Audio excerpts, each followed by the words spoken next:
Hi there, I'm Tracy, and this is the 3-Wick Thesis candle channel. Today I have an episode from my Lighting the Way series, and we're going to talk about a new Goose Creek fragrance. I'll show you the candle, introduce you to the label, the wax, the wick. I'll tell you about my cold impression. Then I'll go out, burn the candle at least once, and inform you on things like throw, burn quality, the way the scent changes when it's warm, and give you an overall grade for the candle so that you could make your best decision about whether or not you would also like to order this candle. I know for me, when I first started shopping with Goose Creek, I had a lot of anxiety around buying their candles without having smelled them first. And quite honestly, I found the online reviews on their website to be completely unuseful, which I now know are incentivized, so I don't really trust them even when they're good. So I found YouTube reviews like mine very useful and helpful to my purchasing practices and decision-making process. So I'm hoping this video can serve that same purpose for you. And today I'm going to be reviewing one of Goose Creek's brand new fragrances. This just came out maybe a couple of weeks ago, and that is the Midnight Vanilla Candle. And I am under the impression this is kind of an answer to White Barn's Neutral line. The jar is very similar. This is actually kind of transparent. You can see the wax line up here, so it kind of gives it this like smoky hue to it. And this jar is a gray with what feels like hints of blue or purple in it. So it's really pretty.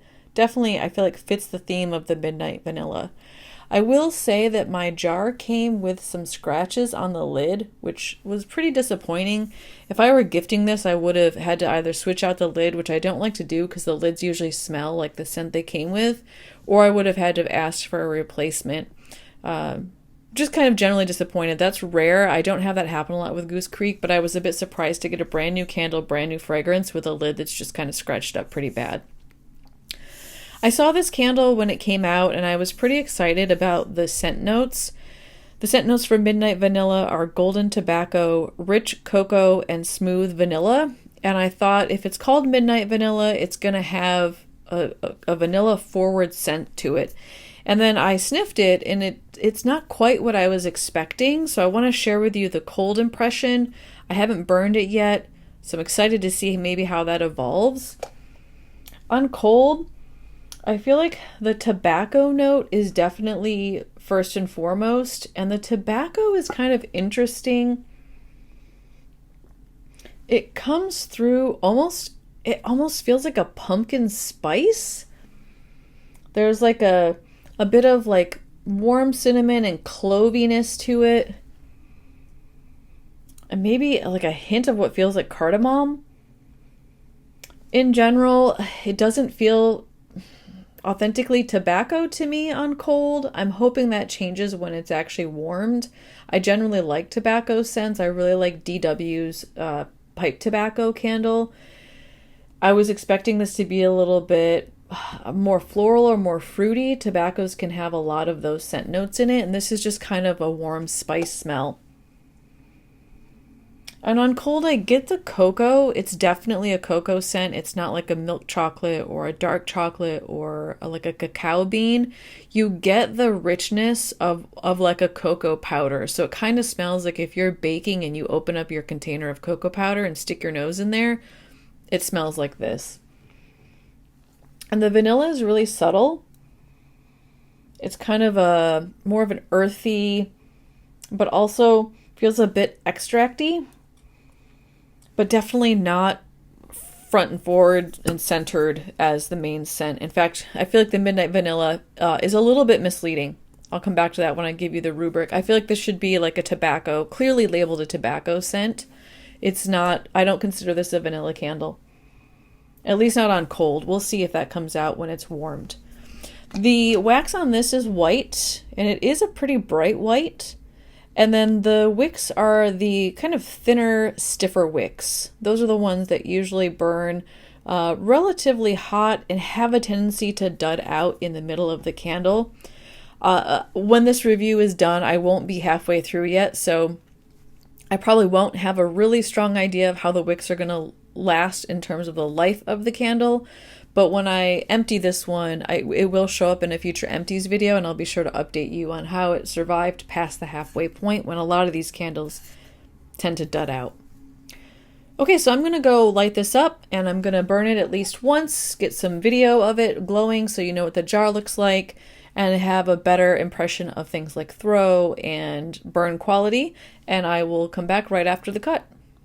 Okay, so I've had this candle burning for about 2 hours now, and I feel like I have a pretty good read on what the warm experience would be.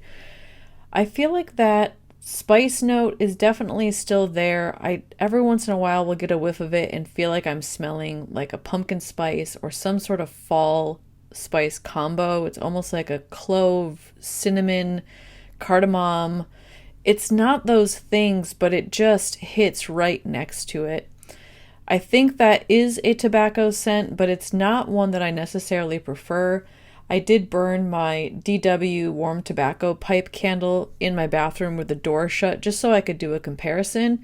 And I will say that I prefer the DW warm tobacco pipe candle. I also did not get a sense of the vanilla in this candle at all, despite it being referred to as midnight vanilla and one of the scent notes being vanilla.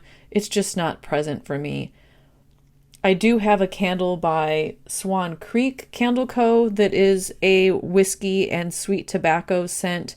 And in that one, I do get a strong vanilla. It's almost like a bourbon vanilla. So I feel like I have a sense of what they were kind of going for. I feel like this is a candle they're putting on the market to compete with other tobacco scents, but it just falls short for me. I also feel like it's artificial in the sense that it doesn't really smell like tobacco or vanilla, and it certainly doesn't match the name of the candle where I would expect it to be more vanilla forward. So if you are a vanilla lover, you like vanilla bean, you like marshmallow vanilla, you like warm vanillas, vanilla clouds, this is not your candle. If you like tobacco candles and you also like the different spice notes that come with the fall season, then I would say go ahead and get this one.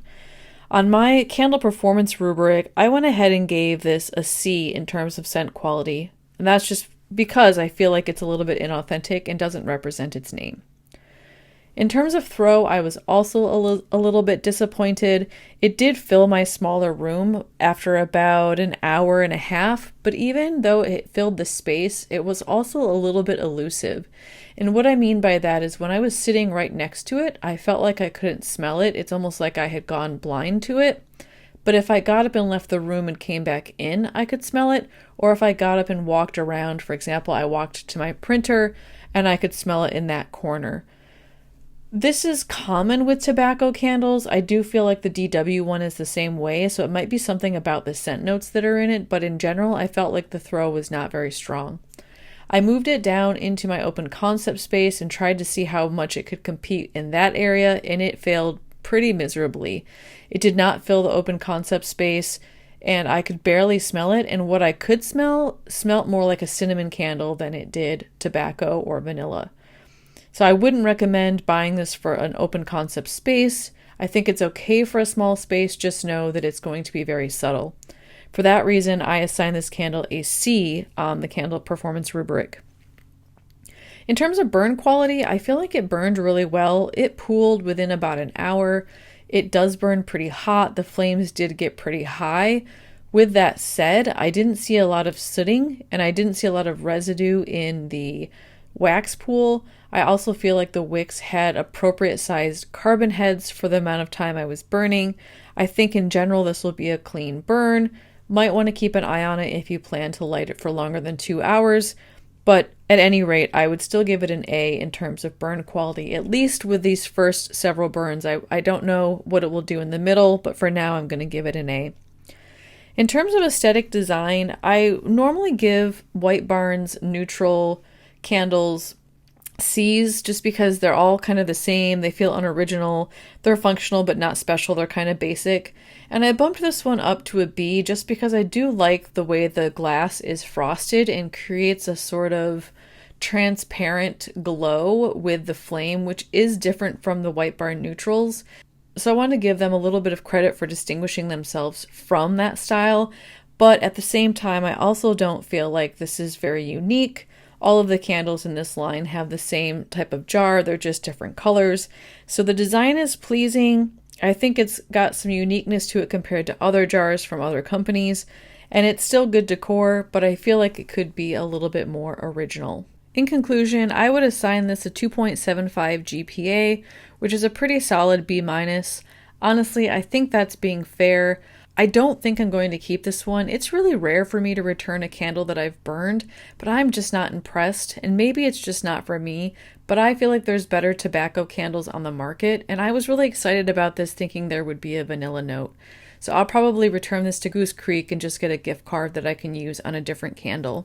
I hope that this analysis has helped to light the way to a better understanding of what to expect with this candle. It is a new fragrance. I would say take a risk if you're curious, but if you're not interested in tobacco candles, and in particular ones that kind of lean fall spice forward, I would avoid this one.